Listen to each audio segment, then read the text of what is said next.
Marco Lavitte, architetto e designer, lavoro tra Parigi e Milano e ci occupiamo di architetture nella natura e collage, spazi interior e design del prodotto sia collectible che industriale. Con Carola ci siamo incontrati una prima volta appunto all'occasione di un Salone del Mobile per un prodotto collectible che era stato sviluppato con una galleria a Milano. C'è stato appunto un primo interesse, un primo scambio e anche il confronto un po' tra i due universi, l'universo appunto quello di Carola e quello del product design, e i tipi di progetto che ero abituato a sviluppare fino ad allora, che erano quindi progetti di edizione limitata o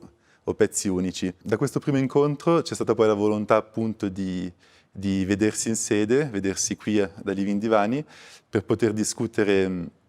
assieme un po' di un'eventuale collaborazione oppure semplicemente come riuscire a conciliare i due mondi, i due universi. L'idea iniziale per lo sviluppo di questo prodotto era di sviluppare un tema che mi è abbastanza caro, che è quello della seduta e della poltrona e della poltroncina leggera. Storicamente sono sempre stato interessato a queste sorte di oggetti molto, molto semplici, molto leggeri, in cui si ha un lembo, un tessuto o una pelle sospesi ad una struttura. La struttura di Lemnia, appunto, è stata pensata come un gesto continuo. Lemnia, appunto, dal latino lemniscus o comunque poi dalla curva lemniscata, che è questa forma geometrica che si ripete come un 8 rovesciato, come la forma dell'infinito,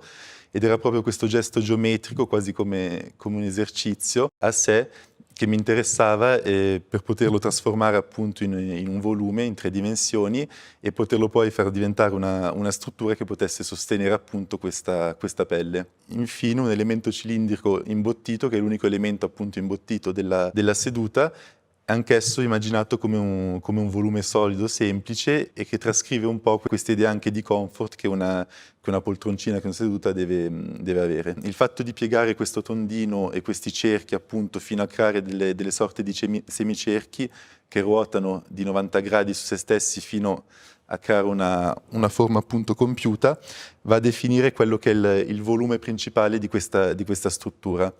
A questa struttura poi, tramite delle feritoie sui lati, quindi a sinistra e a destra, in corrispondenza diciamo dei braccioli, vanno ad inserirsi e a fissarsi le due estremità del lembo in cuoio, che poi disegna in maniera quasi naturale la seduta che va a cullare il corpo. Lemni nasce come un prodotto che può adattarsi sia all'ambiente contract che all'ambiente domestico. È quasi un oggetto un po' contemplativo, che può trovare il suo posto, diciamo, da solo in un elemento della casa, in un angolo della casa, magari più generico, e dargli una certa forza, o allo stesso tempo avere appunto il suo spazio all'interno di un salone, uno spazio domestico più ambientato,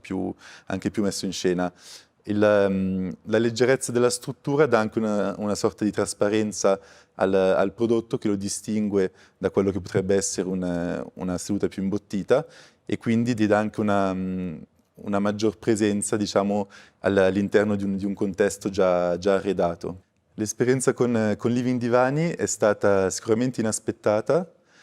fluida e costruttiva. Fluida per il fatto che forse una parte del prototipo era già stato portato avanti e allo stesso tempo la reattività dell'azienda è stata a mio avviso sorprendente. La collaborazione è stata anche costruttiva, essendo la prima per me con l'universo del product design, e quindi ho imparato probabilmente a calibrare anche le esigenze personali in quanto progettista e le esigenze di un'azienda che viaggiano un po' in parallelo con quello che si immagina e quello che si disegna sulla carta. Lemni nasce come un prodotto estremamente tecnico per la sua semplicità e leggerezza, e questa tecnicità poi non deve essere per forza visibile o trascrivibile all'occhio nel prodotto finale. Da qui anche la volontà appunto di lavorare con Living Divani, perché è un'azienda che come DNA ha questa capacità, a mio avviso, di saper conciliare la tecnicità, un'estrema tecnicità, a un risultato finale che è semplice, leggero ed elegante, e lasciando poi appunto dimenticare l'aspetto tecnico.